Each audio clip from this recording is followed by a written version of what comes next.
네, 안녕하세요. 오늘 제21회 제천국제음악영화제 개막자 뮤지션의 시사회에 와주신 기자님들 네, 감사드립니다. 예, 제천국제음악영화제 프로그래머 조정입니다. 네, 이 영화는 방금 보셨는데요. 그 4명의 뮤지션 중에서 3명이 실제 연주자들이고요. 그리고 나머지 1명도 그 음악 연주에 이렇게 익숙한 그런 배우분이시기 때문에 그 스크린에서의 그 음악에 이렇게 생생한 현장감을 느낄 수 있는 그런 작품입니다. 그래서 저희 제천국제음악영화제의 개막을 더 빛나게 열어줄 그런 작품이 아닌가 생각을 하는데요. 그러면 저희 지금 이제 제천국제음악영화제 집행위원장이신 장황준 위원장님의 환영 인사를 먼저 들어보도록 하겠습니다. 안녕하세요. 예, 이번에 새로 집행위원장이 된 장황준입니다. 반갑습니다. 이렇게 좋은 작품을 개막식으로 선정하게 돼서 너무나 기분이 좋고, 그리고 또 감독님께서 직접 내한을 해주셨는데 이번에 한국에 처음 오셨다고 얘기를 들었어요. 아시아 자체를 처음 오셨대요. 네, 그래서 감독님께나 저희 영화제에도 상당히 의미 있는 일일 것 같고, 오늘 여러분 기자분들께서 영화를 어떻게 보셨는지 궁금하고, 오늘 영화에 대해서 감독님께 좀 말씀을 들어보는 시간 갖도록 하겠습니다. 네, 사실 제천국제음악영화제는 그레고리 마리오 감독님과 좀 특별한 인연이 있는데요. 감독님이 처음 연출하신 그 미셸이라는 작품에 저희가 이제 그 2013년 9회 영화제에서 이미 소개드린 바가 있습니다. 그때는 이제 작품만 상영을 했었고, 이번에 이제 처음 저희도 이렇게 감독님을 모시게 돼서 굉장히 기쁜데요. 예, 감독님의 소감을 한번 들어보도록 하겠습니다.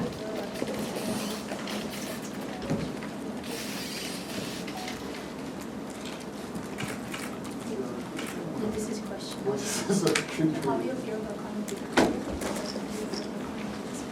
Okay. Do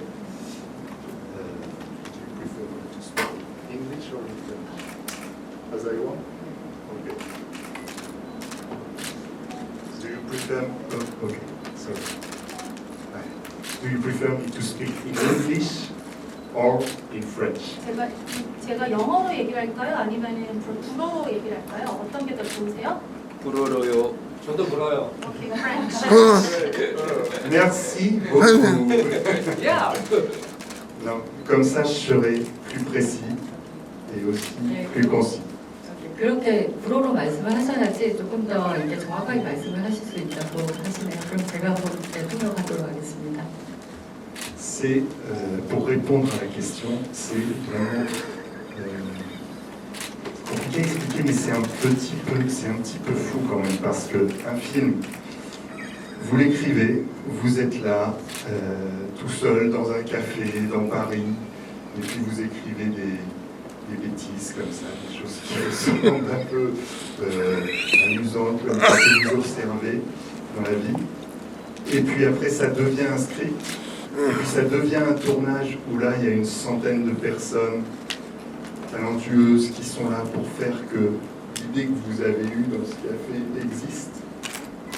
Et après, il y a le public en France, et puis tout à coup, vous vous retrouvez à l'autre bout du monde, dans un pays où vous n'avez jamais mis les pieds, dans un continent où vous n'avez jamais mis les pieds, et avec moi aussi beaucoup de curiosité sur la manière dont des gens dont l'univers, la culture, le quotidien sont forcément un peu lointains du mien, peuvent ressentir ce que j'ai imaginé.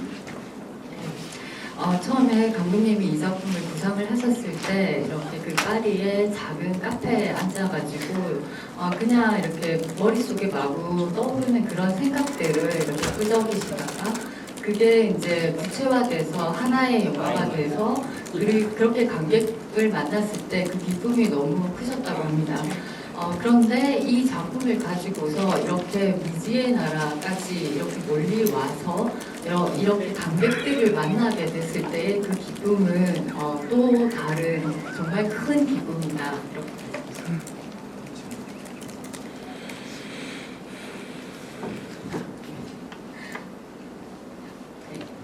예, 그러면 기자분들의 질문을 받도록 하겠습니다.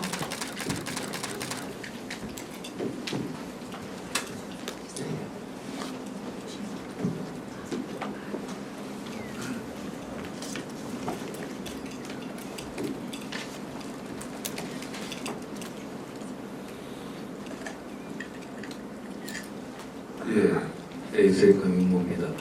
우선 이 영화를 골라주신 그 프로그래머에 너무나 감사한 마음인데, 처음 스트라디바리우스의 그 F4 안쪽에다가 카메라를 집어넣을 때는 그 베토벤 그 14번을 중심으로 그 사중주, 마지막 사중주라고 하는 유명한 영화가 있었죠. 그 영화를 떠올리게 했습니다. 그래서 약간 흥미가 반감이 되었었는데, 고성에서 그리고 천천히 음악들이 예견된 프로그램입니다. 사중주라는 것이 그렇게 맞추어가는 음악이기 때문에 마지막 결론이 어떻게 될까, 그리고 둘과 둘 사이는 다시 관계를 회복할까, 이런 생각을 하면서 봤는데, 그런 스토리텔링보다도 제가 너무 감동스럽게 이 개막작을, 더구나 클래식을 통해서 이 제천국제음악연대 정체성을 21번째 다시 회복하는 거라는 생각을 가진 이유가 있습니다. 첫 번째는 곡 선정이 너무나 훌륭하다는 것입니다. 예컨대 쥘 마스네의 곡과 리하르트 슈트라우스라든지 장 라신의 곡들을 정말 처음 들어볼 수밖에 없는 곡들을 이렇게 훌륭하게 매치시켜서 명기들과 함께, 스트라디바리우스라고 하는 그 명기들과 함께 수백 년 전으로 우리를 데리고 가는 모습을 보고, 과연 이게 제천국제음악영화제의 정체성의 회복이 아니어서 참 불가능한 일이었다 라는 생각을 합니다. 감독님께 우선 이 영화를 어떤 차원에서 접근을 하시게 되었고, 파리에서 그 여러 가지 그 세 사람이 실제 연주자라는 것은 너무나 현장 녹음이 리얼했기 때문에 이걸 도대체 이렇게 좋게 녹음이 된 것을 오늘 기자회견장이기 때문이긴 합니다만 이런 스피커로 들어야 하나라는 생각이 들어서 다시 한번 개막전을 다시 볼 생각입니다. 세 사람을 만나게 된 동기, 그 다음에 곡 선정에 대한 얘기를 들어보고 싶습니다. 이상입니다. 잘 봤습니다.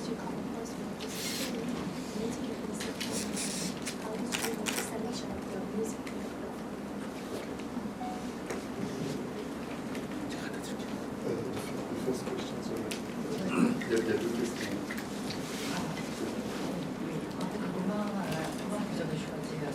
Voilà, ouais. Et la musique. Merci. Thank you very much. And sorry for the songs. The musician and the music. Les musiciens et la musique.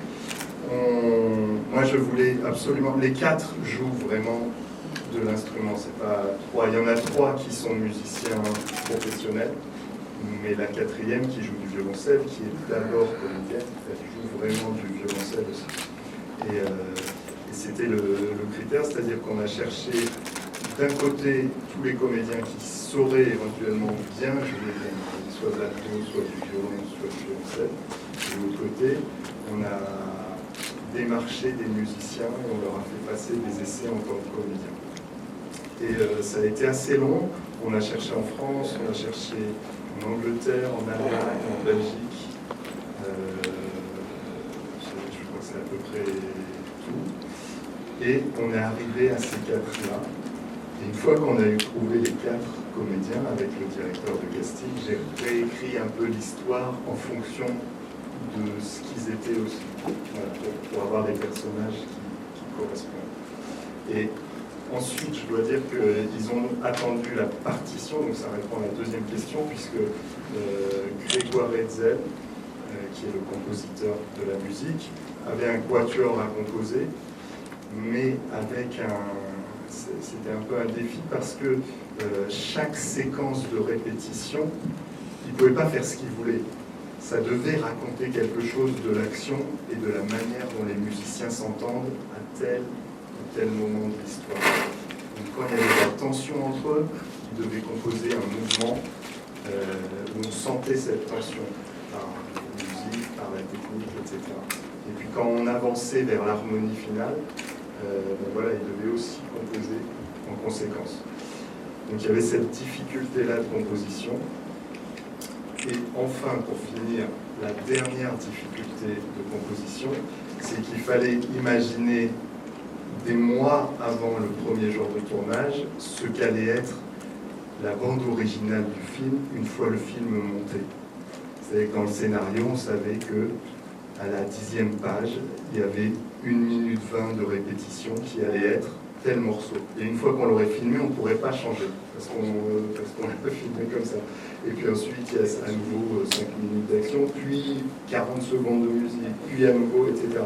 Donc on a installé, et ça c'est assez rare, voire assez unique, on a imaginé ce qu'allait être la soundtrack, la bande originale du film, des mois avant le tournage. Et en espérant que ça fonctionne à la fin. Ça va. 예, 네, 처음에 이렇게 소개했던 것처럼 그 4명의 뮤지션을 연기하는 그 4명의 연주자들은, 그러니까 3명은 정말 이렇게 프로페셔널한 연주자들이고, 그리고 마지막 1명도 정말 악기를 잘 다루는 그런 이제 연기자입니다. 그래서 처음부터 이제 이 영화를 구상할 때부터 실제로 그러니까 그 악기를 다루는 그런 연기자들을 섭외를 하기 위해서 오디션을 수없이 거쳤고요. 그러기 위해서 프랑스뿐만 아니라 독일 그리고 벨기에까지 이렇게 수소문을 하면서 그 오디션 과정을 거쳤기 때문에 굉장히 오랜 시간을 그 캐스팅에 시간을 많이 보냈습니다. 그래서 저희 이제 캐스팅 디렉터가 마지막으로 이렇게 그 4번째 연기자를 이렇게 구했을 때 굉장히 기뻐했다, 이런 얘기를 하셨고요. 그리고 실제로 이 4사람의 뮤지션을 캐스팅을 하고 나서 원래 이렇게 썼었던 그 시나리오를 고쳤어야 됐다고 합니다. 수정을 했는데 그게 처음에 이제 이렇게 떠올렸던 이미지와 실제로 이제 캐스팅된 연기자들의 어떤 이미지 간에 조화롭지 못한 부분들이 있었기 때문에 그런 부분들을 이제 수정을 했습니다. 그리고 또한 음악에서도 이렇게 마찬가지로 그 수정 과정을 거쳐야 됐는데요. 이 영화의 음악을 담당한 이제 영화 음악가는 그레고아르 헤첼이라는 분이신데, 그 처음에 이렇게 그 사중주를 위한 작곡을 이렇게 했었습니다. 그러나 그 곡이 실제 이제 연기자들을 만나서 그 연기자들의 악기를 다루는 그 모습들을 보고 거기에서 이제 이렇게 맞지 않는 부분들을 수정을 했어야 됐고요. 그리고 이 영화 속에서 보이는 그 이야기들이 실제로 이 4사람 사이에서도 일어나는 것을 이렇게 목격을 할 수가 있었습니다. 그래서 실제로 이 4명의 연기자들이 서로 이렇게 그 사이에는 그런 긴장 관계가 영화 속에서처럼 이렇게 존재를 했고요. 그래서 이제 어떤 그 영화 속의 그 서사들이 이 사람들의 실제 이제 같이 협업을 하는 그 현장에서 일어나는 것들을 보았고, 그리고 거기에 맞춰서 다시금 이제 음악들을 수정을 하는 그런 이제 과정이 있었습니다. 그리고 이 영화를 만드는 데 있어서 이제 어려움이 있었다면, 일단은 그 음악들, 사운드 트랙을 이렇게 만들고 수정할 수 있는 부분들은 수정을 했지만 그래도 또 큰 줄기들은 미리 이렇게 또 만들어 놨어야 됐기 때문에 그러나 만약에 이렇게 촬영을 했을 때 그것과 미리 만든 음악들이 맞지 않게 되었을 때의 그런 문제들이 있었기 때문에 그런 부분들에 대해서 굉장히 이제 고민을 하고 또 촬영을 할 수밖에 없었던 그런 부분들도 있었다는 점을 말씀을 해주셨습니다. 예, 저기 마이크 주시고.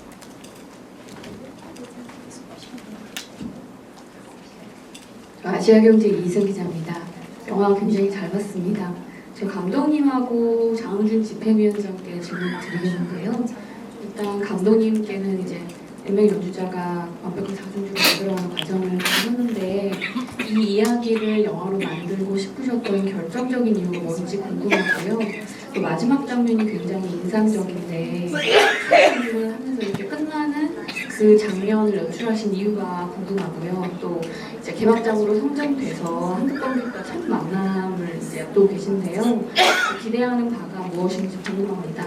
그리고 집행위원장님께는 뮤지션을 기막적으로 보는 이유와 그리고 영화가 가진 음악적 그리고 선화적인 메시지가 영화제의 정체성하고 좀 어떻게 맞닿아 있다고 보시는지 궁금합니다. Good question. Okay, so I must remember each question.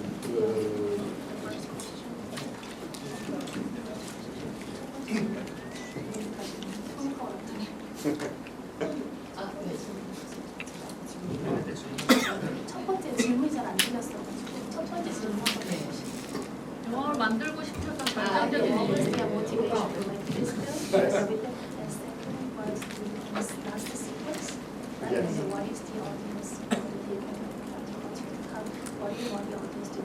Okay. No, that's it. The last sequence. Last sequence, second. The third question is what do you want the audience to feel? To feel. Okay. The first question and the third one will be. Ouais. En fait, j'ai commencé à... Mon film précédent est sorti juste pendant le Covid. Et donc juste entre deux confinements en France. Et c'était une période où on ne savait pas si les gens allaient retourner au cinéma. Parce que pendant les confinements, ils avaient pris d'autres habitudes de regarder des films chez eux, via les plateformes notamment. Et donc on ne savait pas si les gens allaient retourner au cinéma. Et moi à ce moment-là, je commençais à chercher quel film j'allais écrire. Et je me disais, il faut que je leur donne une bonne raison d'aller voir mon film au cinéma plutôt que chez eux. Et je me suis souvenu d'une émotion très forte que j'avais eue grâce à une de mes anciennes voisines. À l'époque, j'habitais près du Conservatoire national de musique et de danse. Et cette voisine était violoncelliste et un jour, je la croise, elle me dit, je vais présenter le concours d'entrée pour l'orchestre de l'Opéra de Paris. Est-ce que tu veux écouter ce que je vais présenter pour essayer d'entrer à l'Opéra de Paris? Et je me retrouve avec elle dans une salle de répétition du conservatoire. Et là, j'entends la musique comme jamais j'ai entendu la musique avant. Parce que j'entends la musique, mais j'entends aussi chaque mouvement. J'entends sa respiration à elle, les respirations d'instruments. J'entends ses doigts qui courent sur les cordes. J'entends le crin de l'archer. Et je trouve là une émotion que je ne connaissais pas et qui n'a rien à voir avec la musique comme on peut l'entendre même quand on écoute un concert au 3e ou au 4e rang d'une salle de concert. Et donc je suis là à me dire comment faire venir le spectateur en salle. Je repense à cette émotion et je me dis, avec tous les moyens sonores notamment qu'on a au cinéma et tout ce que l'image alliée au son peut créer, est-ce que je peux transmettre cette émotion-là au spectateur? Et je vais m'arrêter là. Et pas faire un film pour les spécialistes, mais faire un film que même les gens qui ne connaissent rien à la musique classique vont pouvoir ressentir. 바로 이 직전의 영화 퍼퓸즈를 코비드 직전에 이렇게 개봉을 하셨다고 합니다. 그 이후에 이제 프랑스에서는 두 번의 아주 긴 이제 자가 격리 기간이 있었고 그 기간 동안 관객들은 집에서 그 OTT를 통해서 영화를 보는 곳에 익숙해졌고 그래서 영화 감독으로서 굉장히 이제 두렵기도 하고 궁금하기도 했다고 합니다. 과연 관객들이 다시 영화관으로 돌아갈까? 그래서 어떻게 하면 그 영화관으로 관객들이 가야 될 이유를 만들 수 있을까 하는 부분을 고민하고 있던 차에 바로 이웃집에 이렇게 그 사시는 분이 바이올린 연주자셨는데 그분이 그 파리 오페라에 입단을 하기 위해서 이제 연주를 하는 모습을 봤고 어느 날 이제 그분이 거기에 들어가게 됐을 때 그 감독님을 그곳에 초대를 해서 직접 연주를 하는 그 모습을 보여줬다고 합니다. 그때 감독님께서 느끼셨던 것은 음악이 본인이 알고 있는 곡을 연주함에도 불구하고 너무나 새롭게 들렸고 그리고 또 음악이 보인다라는 생각을 하셨다고 합니다. 그때 그 음악을 연주하는 그 사람의 손길과 모습과 움직임과 그리고 어떤 숨결까지도 느끼면서 바로 이런 것을 내가 보여줄 수 있다면 관객들이 영화관으로 다시 돌아올 이유가 되지 않을까 이런 생각을 해서 이 영화를 구상을 하게 되셨고요. 그리고 이 영화가 이 영화 속에 나오는 어떤 음악들에 대해서 전문적인 지식을 가진 사람도 그리고 그렇지 않은 사람도 함께 즐길 수 있는 그런 영화가 되기를 바라셨다고 합니다.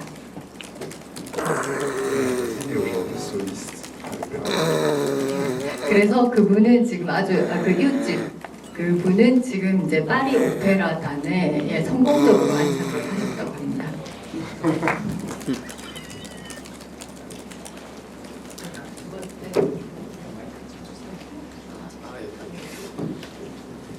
예, 뭐 사실 영화를 본 순간 이게 개막작이다.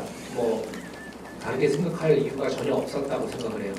일단 우리가 음악 영화제인데 가장 우리에게 이제 출품이 뭐 국제 부분에 1,500편 정도의 작품이 이제 이 출품이 됐는데 그래서 당연 진짜 이거는 음악을 이야기하고 있었고. 그리고 전편에서 음악이 굉장히 중요한 위치를 차지하고 있었고 그런 동시에 대중성도 갖고 있다고 생각을 했습니다.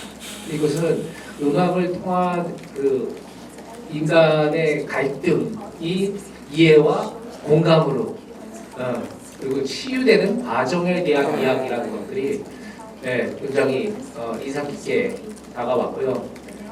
저는 정점에 이른 예술가들이 어떤 사람인지 많이 봐왔거든요. 얼마나 예민하고 얼마나 까탈스럽고 얼마나 괴팍한 사람들인지 너무 많이 봤거든요. 그러면서 그런 여기 있는 상황들을 너무나 저는 공감하면서 이해하면서 봤고 이것이 위대한 음악의 힘이구나. 이렇게 다른 생각을 가진 사람, 다른 삶을 산 사람들 이런 사람들이 음악으로 서로 이해할 수 있고 서로가 공감하고 음악 안에 하나가 될 수 있었던 그런 테마 자체가 과장되지 않게 아주 천천히 음악처럼 여기 나오는 우리 영화에 나오는 음악처럼 천천히 스며드는 점이 굉장히 훌륭하다고 생각을 해서 선정하게 되었던 것 같습니다. 그리고 아까 그 감독님이 마지막 두 번째 질문에 대해서 답을 안 하셨잖아요. 그래서 그 부분에 대한 답을 두 번째 질문. 마지막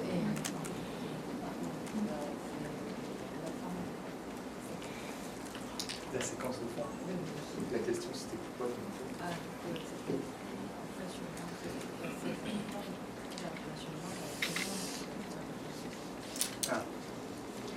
Alors, sur la scène finale, il y a eu longtemps cette question de est-ce qu'il faut un public dans cette église ou est-ce qu'il ne faut pas de public.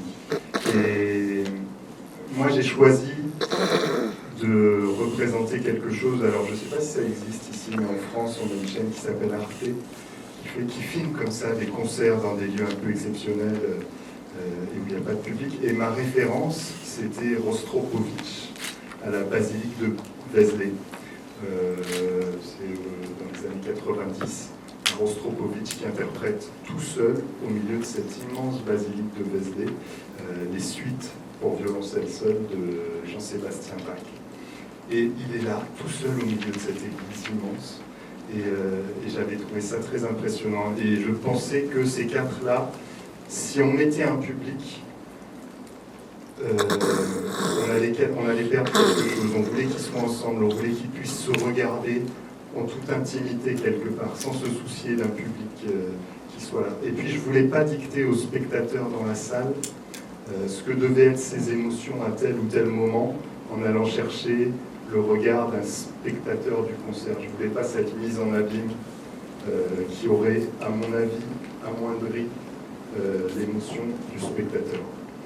Et après, juste pour une petite anecdote, quand on est resté 4 nuits dans cette église, enfin 4 jours et nuits, parce qu'il y a des scènes de jour, mais et je me souviens très très précisément, quand les écoutants jouaient dans cette église, ce dernier morceau, je me suis dit, bah, même si le film est mauvais, au moins il restera un beau quatuor. Une belle œuvre musicale. 그 마지막 그 장면을 이렇게 그 촬영하기 전에 굉장히 고심했던 부분이 과연 그 성당에 관객이 있는 것으로 설정을 해야 할까 아닐까에 대한 부분을 고민을 아주 많이 하셨다고 합니다. 그러면서 이제 그 어떤 레퍼런스로 생각했던 이제 그 장면이 그 프랑스와 독일의 학적 그 방송인 아르테에서 한 번씩 이렇게 그 열리는 아주 특별한 장소에서 이렇게 그 열리는 그 콘서트를 이렇게 레퍼런스로 삼으셨는데 그 중에서 특히 그 호스트로비치가 그 바질레 성당에서 이렇게 홀로 그 바흐의 곡을 바이올린으로 연주를 하는 그 이제 장면, 연주 장면을 이렇게 생각을 했고, 그래서 정말 그 마지막 장면에서 가장 최소한의 이제 그 관련된 그 사람들을 모아서 연주하는 그런 장면으로 영화를 이렇게 연출을 하셨다고 합니다.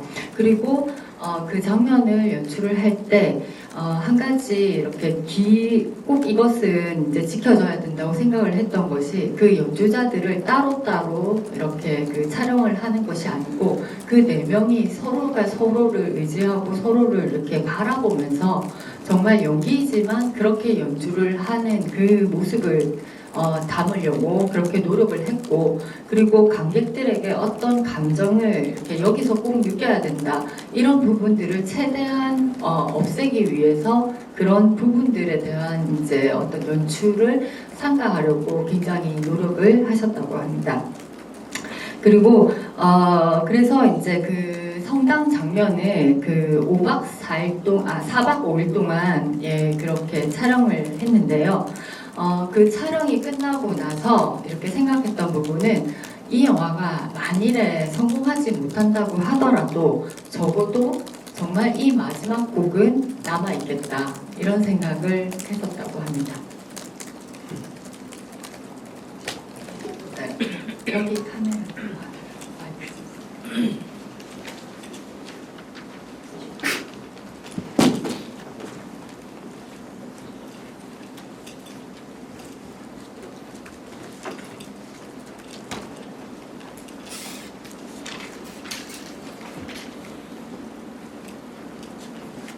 네, 안녕하세요. 저는 내외방송의 임동현 기자라고 합니다.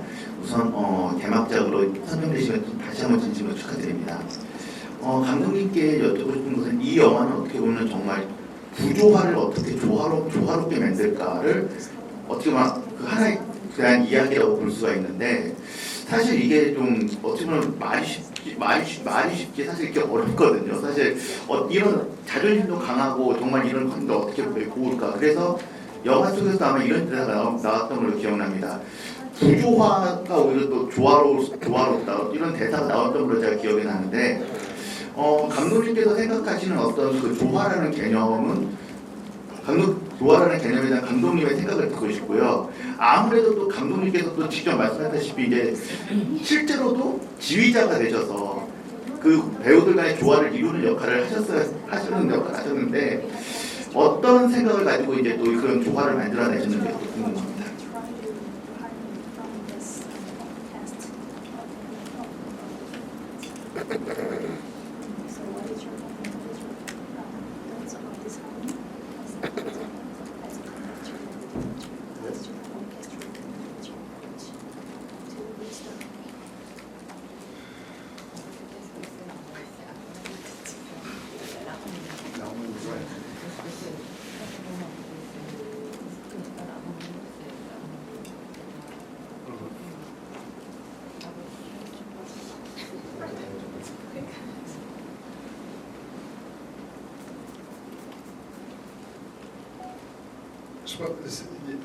Je pense qu'en écrivant ce film, j'ai beaucoup pensé forcément à ce que je connais moi, c'est-à-dire le cinéma.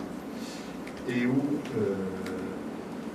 on a exactement le même problème. C'est-à-dire qu'il ne suffit pas de mettre des comédiens qui jouent très bien ensemble pour que le film soit bon, pour que les scènes soient belles, pour que le spectateur croit à ce que les personnages vivent. Et donc moi, ma référence, elle était plus cinématographique que musicale. Mais je trouve que ce qui est très intéressant en musique comme au cinéma, c'est cette manière dont il faut à la fois avoir beaucoup d'ego et savoir le contenir au service d'une œuvre qui est plus forte que nous, toujours. Moi, ce film, il est plus drôle que je suis moi-même drôle, il est plus poétique que je suis moi-même lyrique, il est plus intelligent que ce que je suis intelligent, parce que là où j'ai peut-être bien bossé, c'est de réussir à faire en sorte que chacun soit assez à l'aise pour tous les jours donner le maximum qu'il avait envie de donner. Et je pense qu'en musique, c'est pareil. 네, 조화에 대해서 얘기를 하려면 이 부분에서 사실 음악적인 부분에 대하여 생각을 한 것보다 영화 감독인 만큼 이 영화를 만들 때 영화에서의 조화를 이렇게 그러니까 영화를 만드는 그 과정에서의 조화를 생각을 하셨다고 합니다. 그래서 예를 들어 그 관객들이 보기에 너무나 연기를 잘하는 그런 이제 그 배우들을 모았다고 해서 그것이 결코 조화로운 이제 그런 연기를 보여주는 것이 절대 아니다라고 이렇게 생각을 했었고 바로 이것이 음악에서도 마찬가지로 그렇게 작용을 하지 않을까라고 생각을 했습니다. 그러나 그렇다고 해서 우리가 이렇게 갖고 있는 각자의 어떤 에고를 누른다고 해서 그것이 어떤 조화로운 결과물을 만들어내는 것이라고 생각을 하지는 않고요. 오히려 그 자신의 에고를 지키면서 다른 이들과 이렇게 그 화합할 수 있는 그것들을 작업 과정에서 만들어내는 것이 정말로 중요하고 그것이 조화로운 것이라고 생각을 하고 그것이 정말 잘 되었을 때 어쩌면 내가 가진 것보다 더 이렇게 흥미롭고 그리고 더 시적이고 그리고 더 지적인 그런 결과물들을 만들어낼 수 있지 않을까 그렇게 생각을 했다고 하십니다.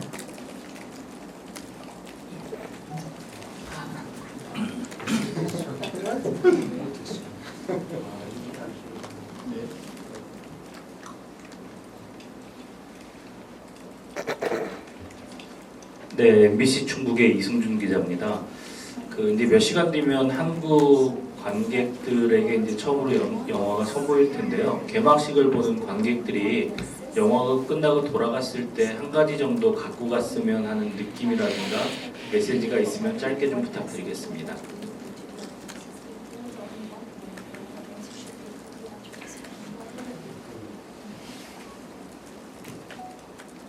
D'abord, j'ai un peu peur et je suis très curieux de ce que ça va donner. Parce que ce film, on n'en a pas parlé jusque-là, mais c'est aussi et peut-être d'abord une comédie. Donc il y a une sentence quand on fait une comédie, c'est est-ce que les gens rient ou est-ce que les gens ne rient pas. Et en plus, moi, pour mon bonheur ou pour mon malheur, mais je ne fais pas de la comédie, de gag, de réplique.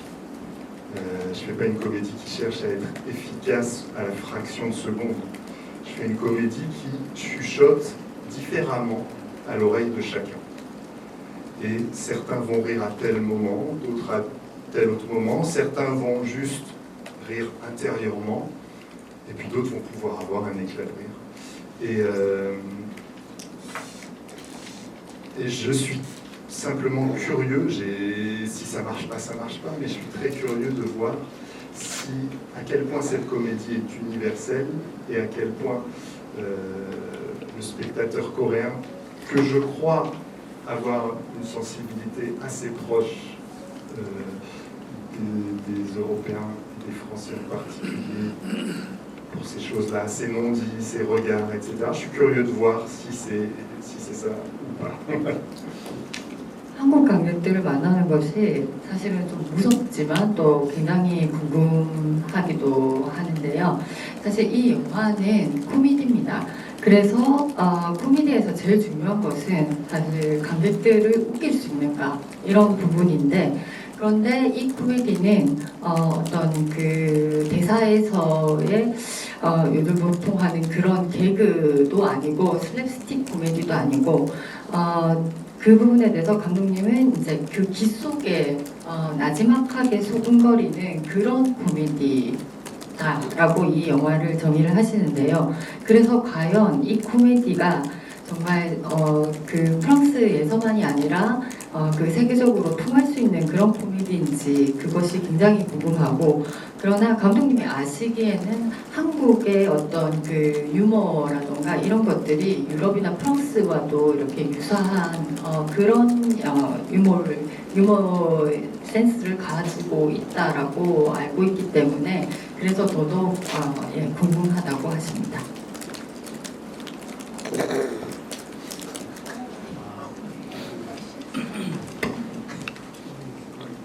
네, 안녕하세요. 저 스포츠 경영 이다원 기자고요. 영화 너무 정말 인상적으로 잘 봤습니다. 사실 영화 보면서 감독님이 혹시 뮤지션이 아니었을까라고 생각이 들 정도로 그 뮤지션의 마인드, 좀 뭔가 자신이 옳다고 여기는 신념과 어떤 진짜 음악에 대한 그런 정에 대한 싸움 이런 것들이 너무 흥미로웠고요. 그래서 사실 저는 그 잼 장면에서 굉장히 좀 희열을 느끼기도 했는데요. 감독님이 생각하는 진짜 음악 혹은 진짜 예술 무엇인지 조금 궁금하고, 가벼운 질문으로 아까 미지의 나라라고 한국을 지칭하셨는데, 이 미지의 나라 한국에서 벌어지는 그 음악과 영화가 가득한 축제에서 좀 어떤 인상적인 경험을 겪기를 기대하고 계신지 좀 궁금합니다. 첫 번째 질문 한 번만 다시. 진짜 예술, 진짜 음악, 진짜 영화가 뭐라고 생각하시나요? Qu'est-ce que c'est le fauteuil? Je peux répondre à ça.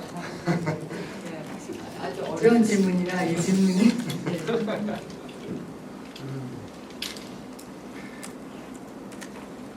Il y a ce moment, il y a cette scène dans le film où ils ont un peu bu, ils sont au coin du feu et ils jouent, ils chantent une chanson et un morceau qui n'est pas du tout de la musique classique, qui est un vieux morceau de country américaine, enfin du folklore américain, et qu'on a connu aussi via le groupe Nirvana. Et là, ils se comprennent, là, ils se rencontrent, parce que là, ils ont du plaisir ensemble. Et voilà, l'art c'est à la fois ça, c'est être ému et avoir du plaisir dans la même fraction de seconde. Et le cinéma, c'est ça. Et le cinéma plus la musique, c'est encore plus ça. Avoir du plaisir et être ému dans la même fraction de seconde. 이 영화 속에서 그 술을 난로 앞에서 이렇게 술을 마시면서 그 클래식이 아닌 그 컨트리 포크송을 이렇게 그 연주를 하는 그 장면이 있는데요.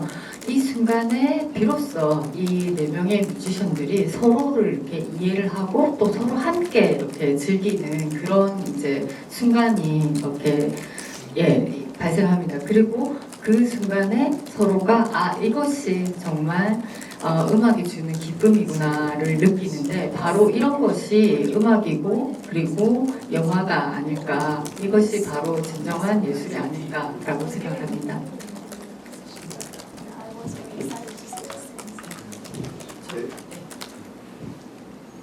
Et à propos de cette scène, de cette séquence, il y avait pendant longtemps au montage, il y avait une émotion tellement forte sur cette séquence qu'on n'arrivait pas à recréer une émotion supérieure pour la scène de fin. Et on a beaucoup travaillé au montage pour trouver comment faire qu'il y ait à la fois cette émotion forte à ce moment-là autour du feu et une émotion encore un peu plus forte à la scène de fin. Et ce qui permet ça, je crois, c'est justement quand il est dans la forêt et qu'il se casse la gueule, qu'il tombe. Qu'il y a pour le coup un vrai gag. Un vrai truc où je sais que tout le monde va rire au même moment parce que c'est le gag du gars qui tombe et ça fait rire tout le monde. Et qui sort du champ. Et ce rire-là, il permet de remettre à zéro les compteurs pour arriver au concert de fin en étant à nouveau, en tant que spectateur, capable d'être ému et d'être encore plus ému.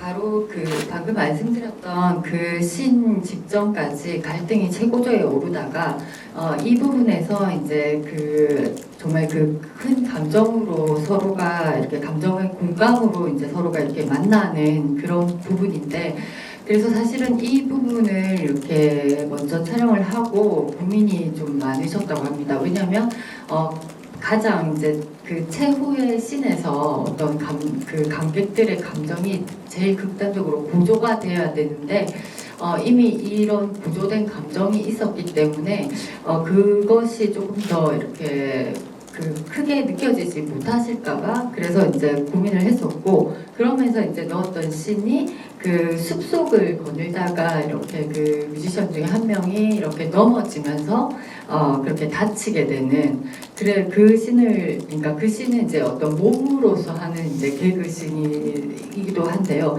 그렇게 되면서 그렇게 이전에 그 벽난로 앞에서 고조되었던 그 감정들이 사그러지면서 다시 이제 어떤 계량기로 치면은 다시 그 계량기를 처음으로 돌려가지고 그 감정에 이렇게 그 어떤 진폭을 잰다면 그것이 이제 점점점 그때부터 0에서 다시금 이제 마지막 씬에서 최고조에 오를 수 있도록 그렇게 영화를 설계를 했습니다.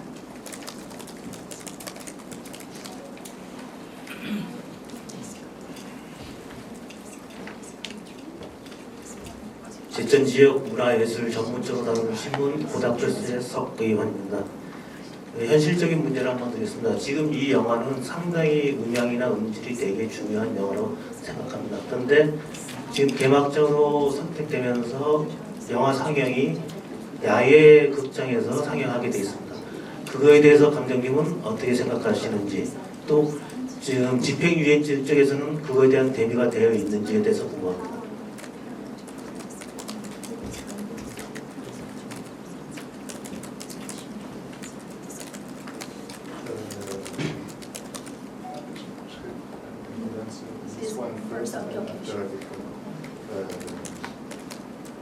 Oui, j'ai un peu peur.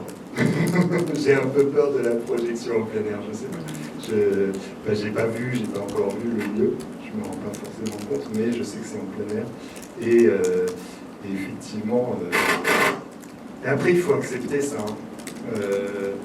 Quand le film est fini, selon les salles, l'image va pas être tout à fait la même, et le son dans certaines salles va être absolument parfait et dans d'autres un peu plus imparfait. On va voir. Ça va être un test, justement, ça va être un bon test. Et puis les gens qui le verront chez eux le verront avec un son aussi qui sera pas aussi idéal qu'il peut l'être dans certaines salles. Mais on va voir, je ne connais pas le lieu, donc je ne sais pas. Je vais pas. 네, 야외 상영을 한다는 부분에 대해서 사실 그 장소를 보지를 못했기 때문에 궁금하기도 하고 사실 겁이 나는 것도 사실입니다. 그런데 한편으로는 이 부분을 수용을 해야 된다고 저는 감독님 생각을 하신다고 하는데 왜냐하면 그냥 일반적인 상영관에서도 사실은 그 어떤 화면이나 사진이라던가 그리고 사운드가 다 다르고 사실 또 그 집에서도 정말 이렇게 적합하지 않은 그런 사운드로도 영화를 볼 수 있는 부분이기 때문에 그런 부분들은 감내를 해야 되지 않을까 생각을 하신다고 합니다.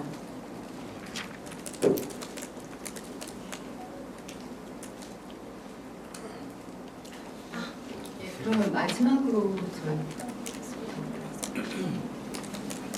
저 질문 안 하세요?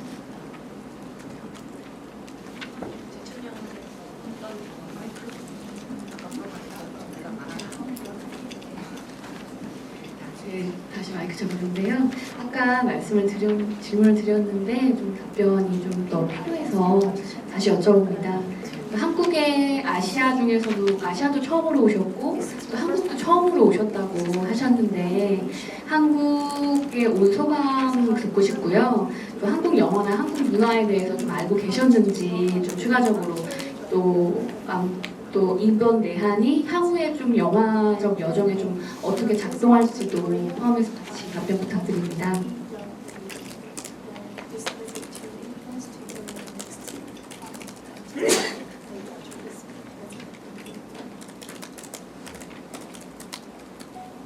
Alors d'abord, c'est plus que mon premier voyage, c'est mes premières heures en Corée. Je suis arrivé ce matin à 10h. Non, 7 heures de Corée, quelque chose comme ça. Donc j'ai pas vu grand chose encore. Mais quand on est français, parisien, qu'on arrive en Corée, on connaît évidemment la Corée via le cinéma coréen. Et c'est vrai que le cinéma coréen, moi, toutes les images que j'ai de Corée, elles viennent du cinéma coréen. Et ensuite, on connaît la gastronomie. Et on aime beaucoup à Paris, autant que le cinéma coréen. Et c'est un peu ce que je disais tout à l'heure. L'idée, c'est celle d'un pays qu'on sent finalement pas si lointain parce que de ce que le cinéma coréen nous a transmis, on a l'impression que ce sont des gens qui sont comme nous, en tout cas comme moi, très forts dans le sensible, les non-dits, les silences qui parfois en disent plus long que les mots, ce goût de la poésie. Et d'ailleurs, je pense que c'est pas pour rien que la cuisine coréenne nous plaît autant, parce que la cuisine, ça ment pas. Ça passe pas par l'intellect, pas forcément, encore moins par l'intellect. La cuisine, c'est charnel. Et si la cuisine coréenne nous plaît autant, c'est bien qu'on a dans nos sens, dans notre sensibilité, beaucoup de points communs, je crois, en France, à Paris en tout cas, avec cette Corée-là. Après, il y a certainement toute une part de la Corée immense que j'ignore et voilà, et peut-être que j'idéalise via ces deux vecteurs que sont le cinéma et la cuisine.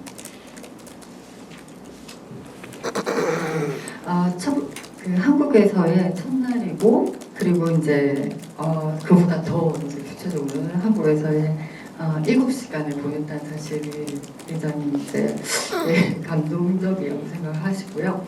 그리고 그 한국은 사실은 아까 이제 먼 나라라고 미지 나라라고 얘기를 했지만 사실은 어떻게 보면은 굉장히 가까운 나라라는 그런 이제 느낌이 있다고 하십니다. 왜냐하면 사실 한국에 대하여 한국 영화를 통해서 한국을 그동안 많이 봐왔기 때문인데요. 그 한국 영화를 통해서 이렇게 보는 한국 그리고 한국인들을 볼 때 그 프랑스와 그 한국인들 간에 굉장히 큰 공통점이 있다는 생각들을 많이 하셨다고 합니다. 그것은 직접적으로 아주 구체적으로 무엇인가를 말하기 전에 아주 섬세한 이제 그런 감정으로 서로를 이렇게 이해하고 소통하는 그런 느낌들을 한국 영화에서 이렇게 받았고요. 그래서 그래서 이제 그 한국인들과 그 프랑스 사람들이 그렇게 멀지 않다. 이런 생각을 했고, 그리고 지금 이제 프랑스에서는 한국 영화에 대해서 굉장히 이제 크게 평가를 하는 부분들이 있는 만큼 또 한국 음식에 대해서도 아주 각광을 하고 있다고 합니다. 그래서 사실 음식이라는 부분이 어떤 뭐 지적인 어떤 설득을 통해서 그것을 좋아하게 만들 수 있는 부분이 아니고 정말 감각적으로 그냥 본능적으로 이 음식을 좋아하고 싫어하고 이렇게 구분이 되기 때문에 프랑스 사람들이 이처럼 한국 음식을 좋아하는 것을 보면은 그 프랑스 사람들과 이렇게 한국인들 간에 이렇게 말할 수 없는 그런 공통점들을 서로 갖고 있는 게 아닌가 하는 생각도 든다고 하십니다. On va partir un peu loin du film, mais je réalise un truc là. La première fois où je suis allé à Los Angeles, cette ville, wow, pendant 3 semaines, elle m'a paru mais tellement hostile, tellement immense, etc. On fait tout en voiture, on se déplace pendant des heures en voiture, etc. Il n'y a pas, comme à Paris, une terrasse où se poser. Enfin, c'est pas, voilà, la ville n'est pas faite comme ça. Et puis il y a le quartier coréen, qui est très très important à Los Angeles. Et cette ville m'est devenue quelque part familière, bizarrement, alors que j'étais jamais venu en Corée, mais parce qu'il y avait le quartier coréen, les restaurants coréens, etc. C'est une anecdote, mais je me rends compte de ça en réfléchissant à la question que cette journée vient de poser. 방금 주신 이제 질문 때문에 하나 이렇게 그 생각이 난 에피소드가 있다고 하시는데요. LA를 이렇게 그 처음 여행을 하셨을 때 사실은 그 3주간 동안이나 굉장히 그곳이 낯설게 이렇게 느껴졌었는데 3주 만에 그 LA에 있는 한인타운을 이렇게 찾게 됐었는데 그 한인타운에 이렇게 그 한인들과 거기 한국 식당이면 이제 그 한국과 비슷한 그 거리 모습들을 봤을 때 왠지 모르 익숙함을 이렇게 그때도 느끼셨다는 얘기를 하셨습니다. 저도 궁금한 게 하나 있는데. 맞네. 제가 먼저 하세요. 저는 개인적으로 물어볼게요.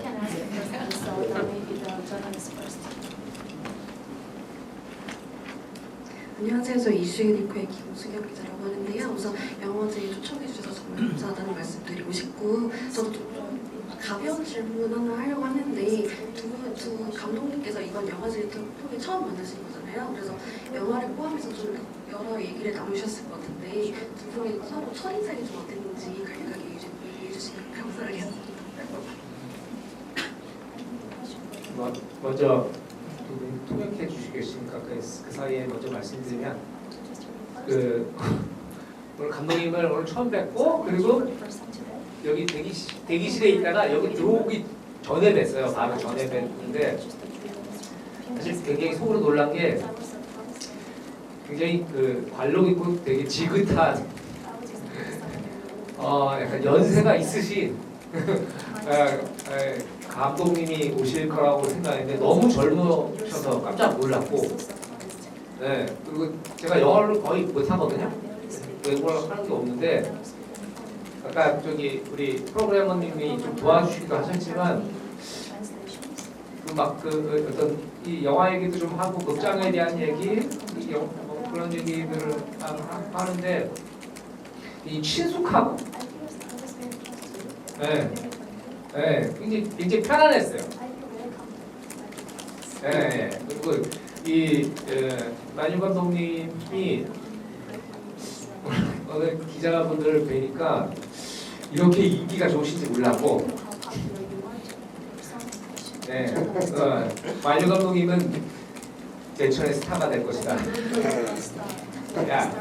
그리고 이번 이 제천영화제를 계기로 국내 관객들에게서 국내에서 이 영화가 개봉되어서 한국 관객들이 많이 극장에서 접했으면 좋겠다는 생각이 듭니다. Thank you very much. First, I was a journalist. During 10 years, I was a journalist. And it was my only school to make movies, to know if the actresses and the actors are right or not right, si j'y crois ou si j'y crois pas, if I believe them or not. And I've been a journalist.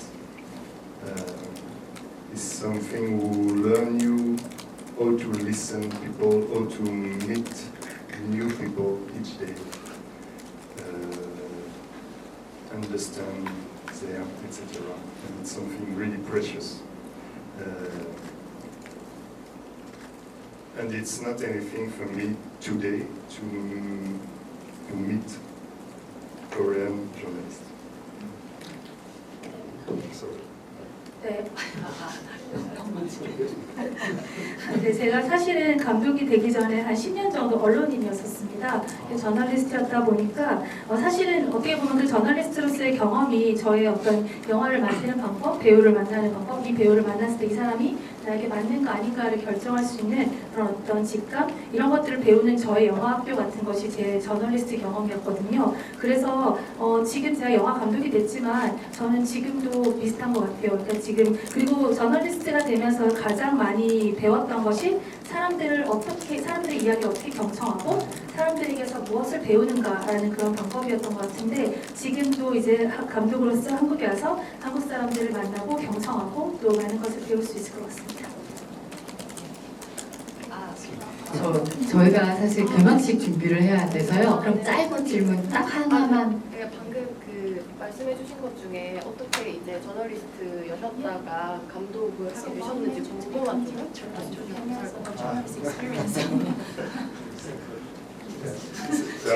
C'est une histoire incroyable parce que j'étais journaliste et puis j'ai décidé de faire du bateau en voile.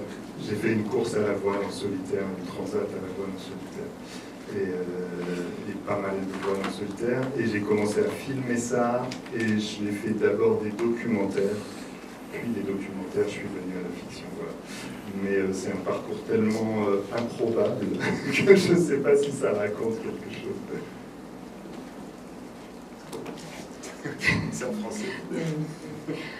예, 기자로서 일을 하시다가 그 뒤에 정말 영화 감독과는 전혀 다른 그런 직업으로 또 이렇게 바꾸셨었는데 그 요트를 또 모셨다고 합니다. 그래서 이제 그 일을 하시다가 거기에 대한 이제 다큐멘터리를 이렇게 제작을 하게 됐고요. 그러면서 이제 영화 쪽으로 이렇게 모시게 되셨다고 합니다. 질문이 많으시겠지만 저희가 이제 개막식 준비를 해야 되는 관계로 오늘 기자회견은 여기서 마치도록 하겠습니다. 오늘 참석해 주셔서 정말 감사드립니다. 포토타임 시간 갖고 Merci beaucoup.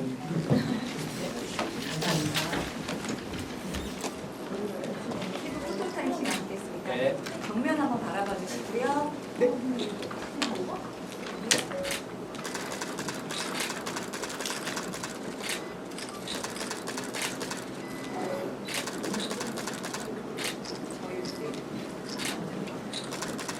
영화제 어떻게 하이킹 포즈 한번 가져가실까요?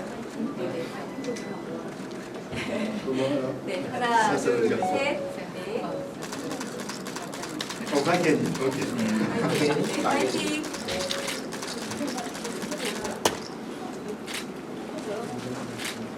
네, 되셨을까요? 세분 그리고 만유 감독님 한번 찍고 마무리하도록 하겠습니다.